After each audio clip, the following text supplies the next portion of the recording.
One of the questions that comes up a lot is whether you should use one list or many. Well, one list certainly would be simpler.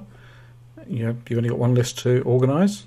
You do that using the tags feature, and you tag people who bought products or who signed up for lead magnets, and you can use those to trigger automations, so it's all doable.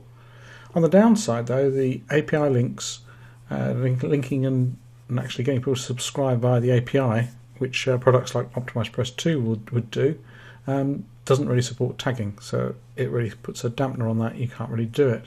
You could use the form method, the HTML form method, but it's not as robust a method of actually getting people to sign up. So it's still kind of possible, but not as good as it could have been. The other issue you have is that when somebody unsubscribes, they unsubscribe from everything. They're completely gone. So if they're you're broadcasting them something and they decide to unsubscribe, then they'll no longer receive any product updates. Also, when you're broadcasting, you'll need to use the segmenting. Obviously, if you broadcast to everybody, better be sure that you really want it to go to everybody. So what about many lists? Well, effectively you have one big master list anyway, so you can see everybody in one list if that's what you want to do. In terms of unsubscribing, you then have much more of a targeted approach to it, in that if you mail out product updates to people who are product owners and they unsubscribe, they know they're unsubscribing from the product list. If you broadcast on your broadcast list, on your main list, and they unsubscribe, they'll still be on your product list. The API then still becomes an option because you put people into lists and not into, and that's how the API works. Yes, you do need to have a little bit more organising on the downside, so you'll need to organise things by having good naming and putting things into folders, and you need to make an effort to make it simple.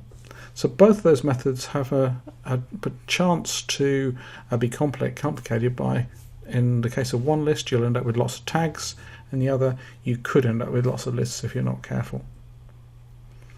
I run things with 3 different types of list. I have one broadcast list that everyone gets put onto for anyone where it's a similar kind of marketplace. So if I had 2 very different marketplaces and different types of people, I would have 2 broadcast lists. I then build up lists of people who bought particular products, so each product will be a separate list.